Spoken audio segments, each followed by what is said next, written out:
Good morning mga brad. I'm back mga brad. I'm Alan Delibro. Andito tayo uli para magbigay ng konting kaalaman. Napaka-basic lang ng gagawin natin ngayon pero napaka-importante.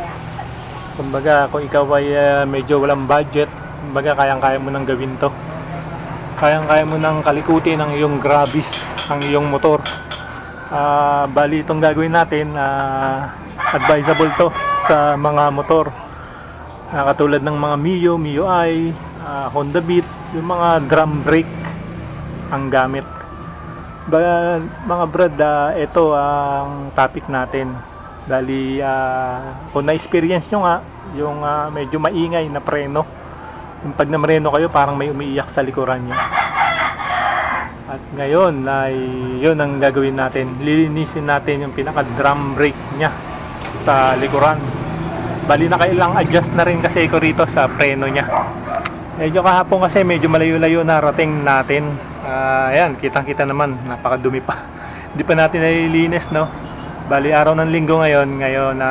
Kanina kasi may pinuntahan kami ni Mrs. Nagpunta kami sa Divine Mercy sa may Bulacan. Gamit namin yung T-Max. Pinahinga muna namin to. Balak nga namin idalhin to dun para dun magpa-bless. Kumbaga hindi pa napapa-blessing kasi ito eh.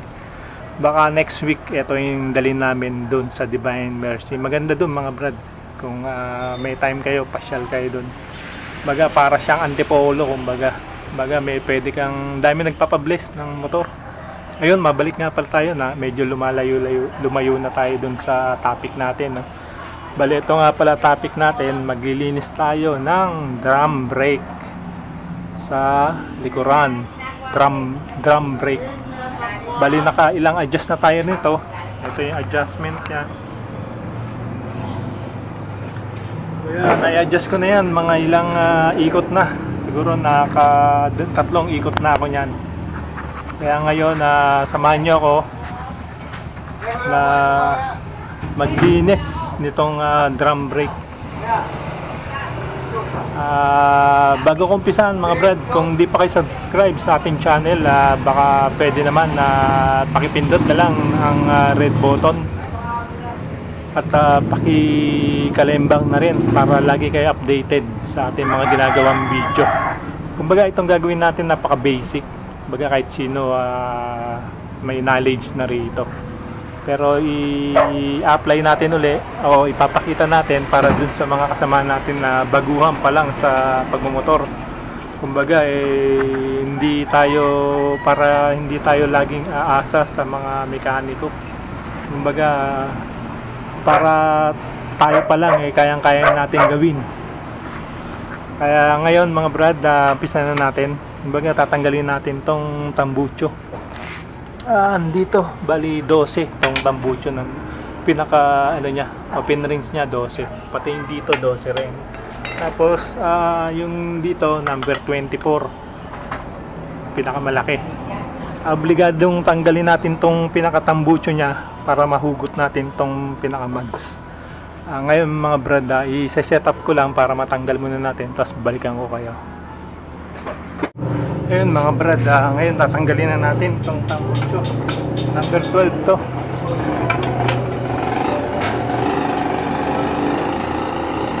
Kasi sa may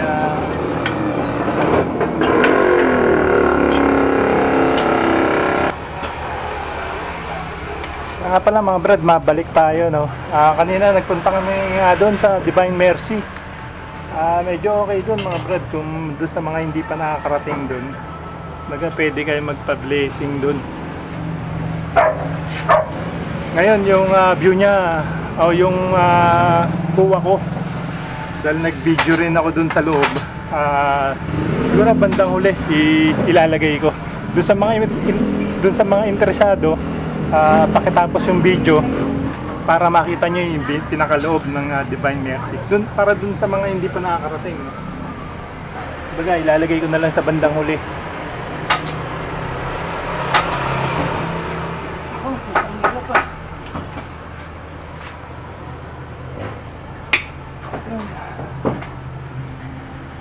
Bali dalawang bracket. Ito. Magkasing haba. Magkasing haba siya. Yung pinaka-bracket niya. Kaya kahit magkapalit kayo, okay lang. Tapos yung nut sa may mismong nguso ng block natin. Ngayon tanggal na mga brad.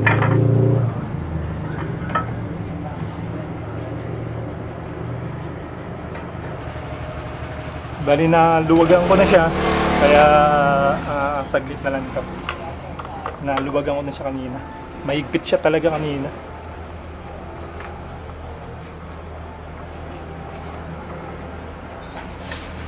Bali nga no, mabalik tayo dun sa may Divine Mercy. Kumbaga sa Antipolo, kumbaga puntahin din yung Divine Mercy na yun pagka bagong motor mo, doon ka magpapa-blessing. Tapos mas ano siya, kumbaga mas komportable kung doon kayo magpapa-bless kasi kung medyo malapit sa inyo katulad ako Caloocan, medyo malapit ako sa kanya. Mas malapit sa akin kumpara sa Antipolo. Tsaka napakalawak niya, parking niya, wala kang isipin sa parking. Kaya doon sa mga may bagong motor dyan, yun ang ano ko, kumbaga may magpa-blessing ng motor. Kasi talaga yung parking maluwag, walang problema. Tapos marami kang mapapasyalan sa looban mismo.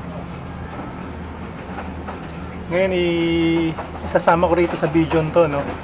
Yung mismong simbahan, saka yung mismong lugar. Tapusin na lang tong video to ngayon siguro pag natapos tayo rito, ilalagay ko sa bandang uli.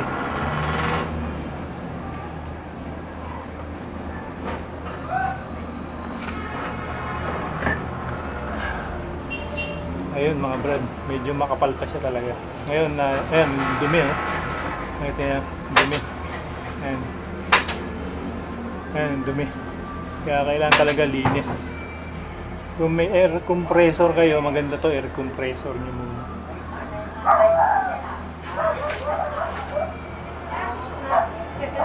Tapos nakita nyo rin ano. Ayan, dumi na talaga. Ayan, dumi. Yun na yung nilinis natin.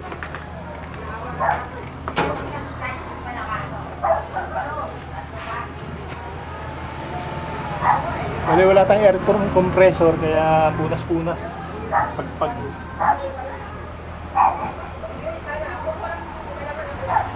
Kumbaga napaka-basic nitong ginagawa natin pero napaka-importante. Kayang-kaya nyo to para hindi na kayo pumunta sa mga mekaniko. Kahit kayo kaya nang linisin. Ngayon yung kung napapansin nyo yung brake pad niya, talagang makapal pa. Ayan, makapal pa niya Ngayon nagkaroon lang siya ng dumi.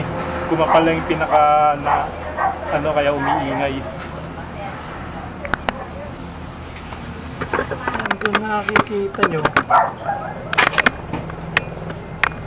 ayan, makapal pa siya. Makapal pa. Kaya lang siya umiingay pag may preno tayo. Kasi ngayon mga alikabok na inalis natin. Nakita nyo naman kanina, di ba? Napakarumi. Ngayon mga brad, meron akong suggest sa inyo. Depende na lang sa inyo yun kung gagawin nyo. Ako kasi ginagawa ko, pagka ganitong lilinis ko, gagawin ko, gagatlaan ko to. Hindi pa naman siya totally palitin. Ngayon pag alis nito mga brad, alis natin. Pag alis nito, medyo itutupin nyo lang siyang gano'n. Yan. Yan, napalitan na alis na natin, no? Yan, makapal pa siya talaga. Kaya lang siya umiingay kasi nga nagkaroon siya ng dumi. Nagkadumi siya. Yan, nagkadumi siya rito. Yan.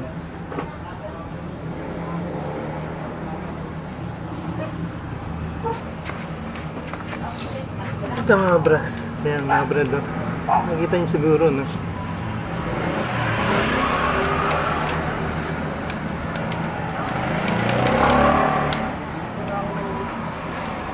Buka yung mga basic na pwede naman tayong gumawa para medyo hindi naman laging mainit ulo ni Mrs.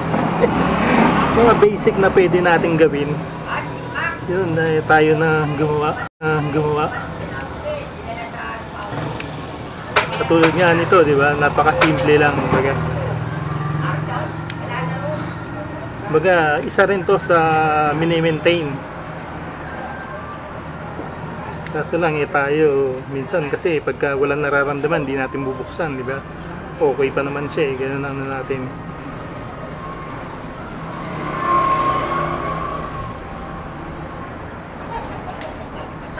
Ayan mga brad, hindi naman kayo pwede magkapalit iba Ayan, pagbalik lang, dito lang din siya.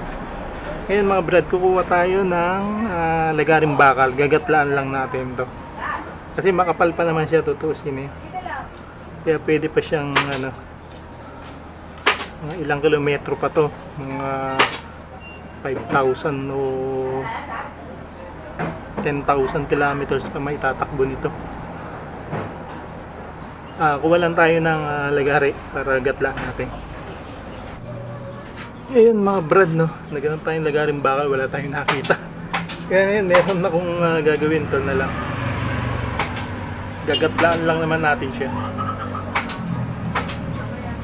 Bali ang gatlaan nito pag ganun. Pag ganyan pala. Yung gulong kasi umiikot na pag ganun, di ba? Ngayon kakapit siya ng pag ganyan. Kaya dapat pag ganito yung gatla niya. Nice na pag ganun. Gatlaan lang natin mga brad.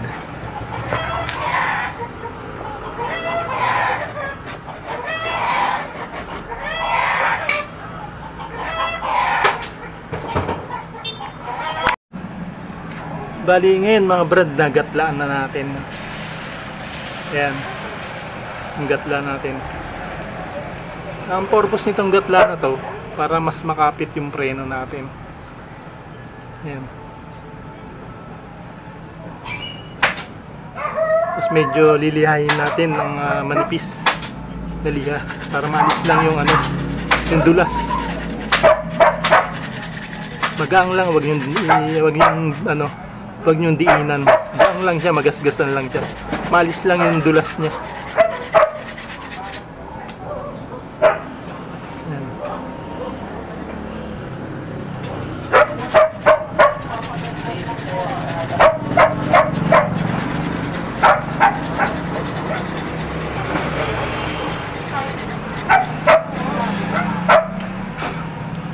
Pero dun sa may mga budget dyan, palitan nyo na. Nasa magkano lang naman to.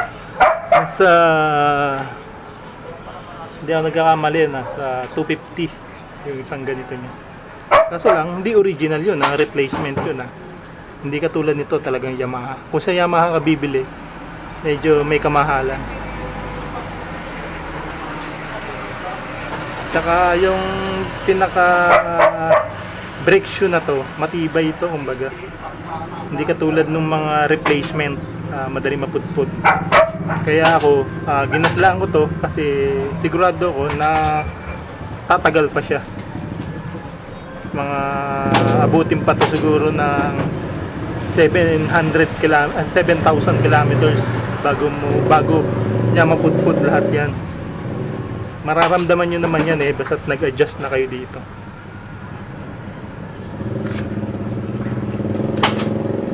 So mga brad, ngayon ibabalik na natin. Pero kailangan konting linis pa. Kung may time pa kayo, yan, diretso linis na kayo. Ngayon gusto nyo linisin natin para diretso linis na natin. So mga brad, ayun, diretso linis na natin. Nilinis ko na, nugasan ko pati yung natin gulong. Ito, nugasan ko na rin siya. Ayan, nakita yung linis, di ba?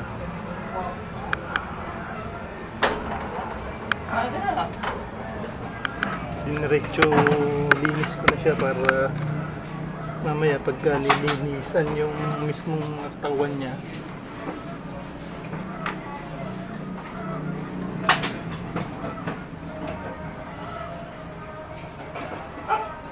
Ayun mga brad, mabalik tayo dun sa sinasabi ko sa inyong pwede kayo magpa-blessing ng iyong mga bagong grabis dyan. Dun sa Divine Mercy sa may Marilao, Bulacan. Ngayon, tapusin nyo itong video to, isasama ko dun sa kasama ko rito sa pag-upload. Doon sa ilalagay, i-upload ko na lang siya doon sa dulo. Para kung gusto nyo makita yung doon sa mga hindi pa nakakarating, kung gusto nyo makita yung Divine Mercy sinasabi ko, tapusin nyo itong video to. Sasama ko siya doon dito. Para magkaroon din kayo ng idea bukod sa Antipolo. Dahil ang alam ko yung Antipolo yan talagang puntahan ng mga gusto magpa-blessing ng bagong motor. Ngayon meron na tayong bagong location, no? Doon nga sa may Divine Mercy. Kumbaga ano kayo doon, medyo maganda yung parking nila, maluwag talaga. Hindi katulad ngayon, sa ngayon medyo ginagawa kasi ang Antipolo. Kaya talagang sa mga taga Metro Manila lang mga taga Cebu medyo dyan sa inyo marami naman panigurado dyan.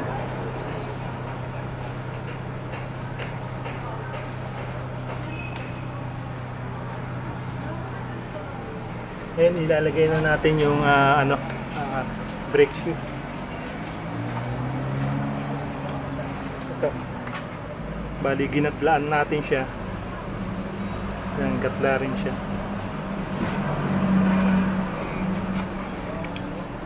Kumbaga kung paano nyo siya inalis, ba inalis yung paganyan, paganyan nyo rin siya ibalik. Ba inalis yung nakaganyan, paganyan din. Kasi hindi rin man pala kayo magkakamali. May gatlato rito. Ito para dito yan talaga. Ito, yan, bilog ito.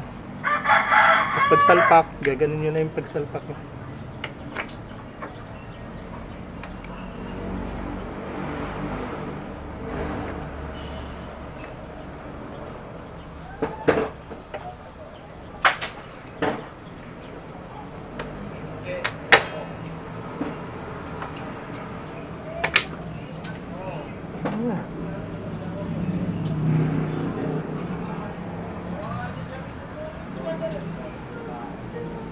Ipepreno ko siya, tapos tignan nyo kung paano laro talaga nito para at least may idea kayo kung paano siya bumubuka. Ipepreno ko siya.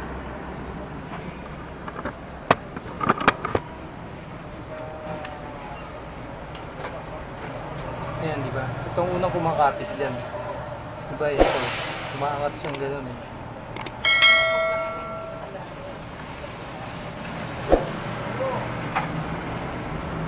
Ngayon, pag nag-adjust tayo, ito, medyo yan, pag in-adjust mo siya, medyo gaganon siya. Nag-adjust ka. Kung ino-normal natin, diretso lang siyang ganon. Normal. Pero na-adjust ko na kasi ito, kaya yan na yung pinaka-ano niya. And nakita nyo, di ba, bumubukas siyang ganun. Kumbaga, ito yung unang kumakapit itong side na to.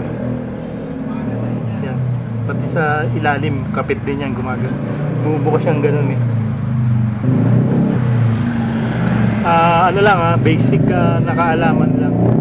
Para doon sa mga master natin, alam nila to. Kumbaga, doon sa mga bagong nagmumotor, kahit ano pa man ang motor mo, basta drum brake ang gamit mo, baga magagamit mo tong tong topic na to. Ngayon ibabalik na natin mga brad.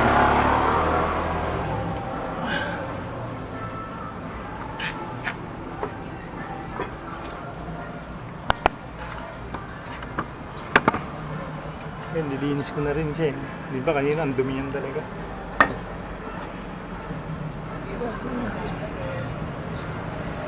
Kaya umiingay kasi nga yung mga alikabok ba na napudpud dun sa mismong brake shoe. Yun yung nagpapaingay. Lalo na pag nabasa siya, mas matutuyo.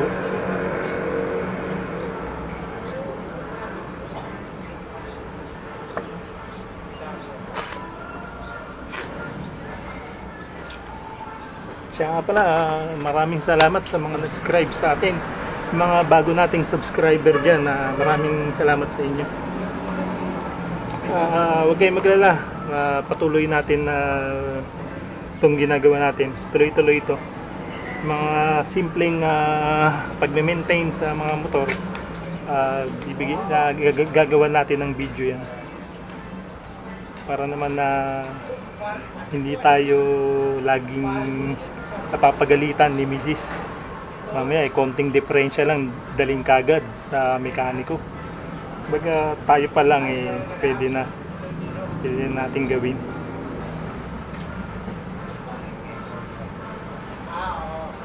Hindi yung konting problema punta sa mekaniko. Magkano rin service ng mekaniko? Pinakamababa 500, di ba? Tapos plus pyesa. Ngayon, pag nagpalinis ka ng drum brake sa likuran, obligado palit yan. Kasi nga, katwiran din nila. Maganda rin katwiran nila. Kasi nga, para isang bukasan na lang. Kasi nga naman, kung yan pa rin ang ikakabit mo, mga ilang buwan ka lang o ilang kilometro, magpapabukas ka uli. Pero kung ikaw na mismo gagawa, mareremedyohan mo pa siya. Katulad nito, di ba? Kung dinala ko sa mekaniko, magkano rin to? Plus bibili pa ako nito. Kumbaga, dagdag ano rin ba? Tipid. Konting abilidad. Hindi porket nakamotor tayo, gastos lang ng gastos. Kailangan matuto tayong magtipid. Para hindi tayo na...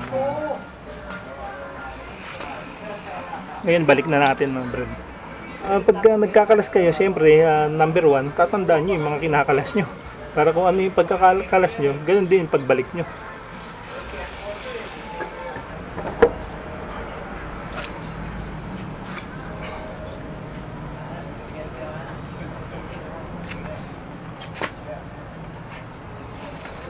Nut, di ba? Yan lang man ang ilalas natin. Yung nut nya, hindi naman kayo pwede magkabaliktad na pag ganun. Baga, ito lang yung ito yung mauuna. Magkaiba naman. Etong washer, kahit baliktaran to, pero mas maganda yung original pa rin. Baga, ito yung nakailalim. Makikita nyo naman ito yung nakailalim.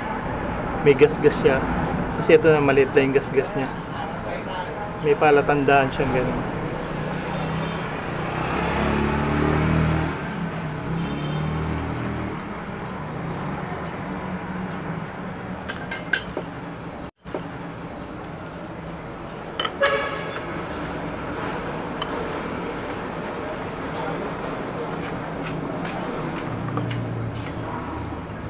Medyo higpit lang dapat talaga.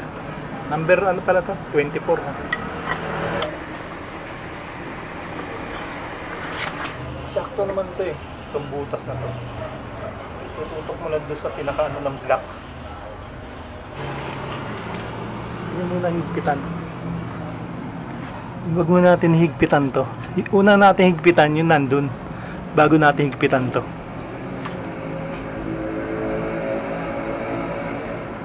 Para lumapat ng gusto yung pinakanguso nung tambucho natin doon. Kasi pag naghigpit tayo kagad dito, kukontrahin niya na yun. Doon nag-uumpisa yung magkaroon ka ng singaw. Doon nag-uumpisa. Kaya pagka inuna mo tong higpitan, tapos hinuli mo to, doon na mag-uumpisa. Magkakaroon ka na ng singaw doon. Kaya dapat ito ang unang mahigpit. Dilagay lang natin to para nakahawak na siya kumbaga. Pero hindi total lang nakahigpit pa. Ang importante kasi lumapat yung pinakanguso ng tambucho niya doon.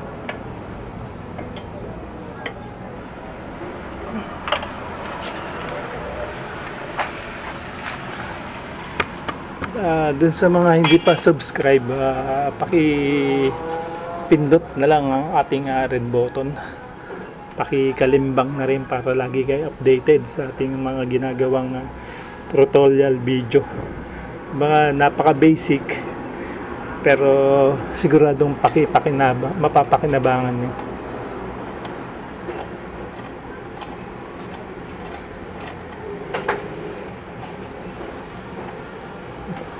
Kumbaga itong ginawa natin hindi lang para kay Gravis Kahit Honda Click ka pa o Honda Beat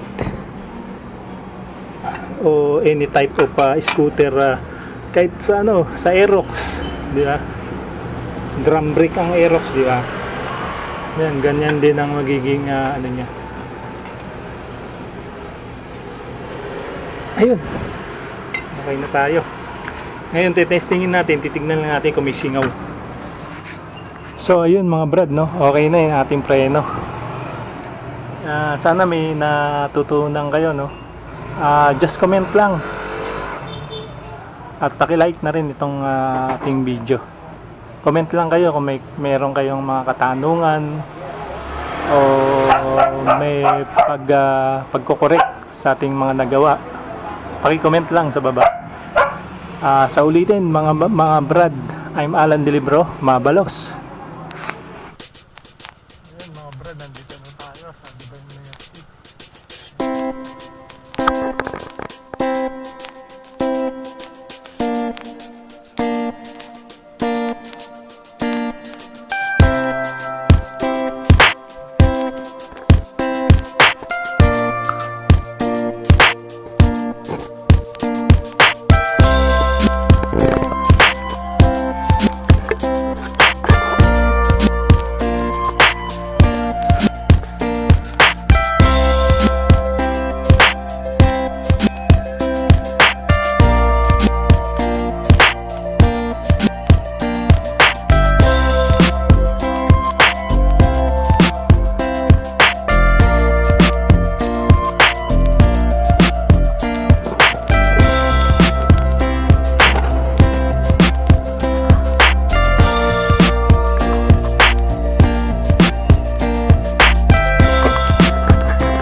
Dapat manggaling kung magpapa-basic kayo.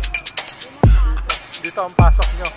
Babaybayin nyo yung El Villarica Road.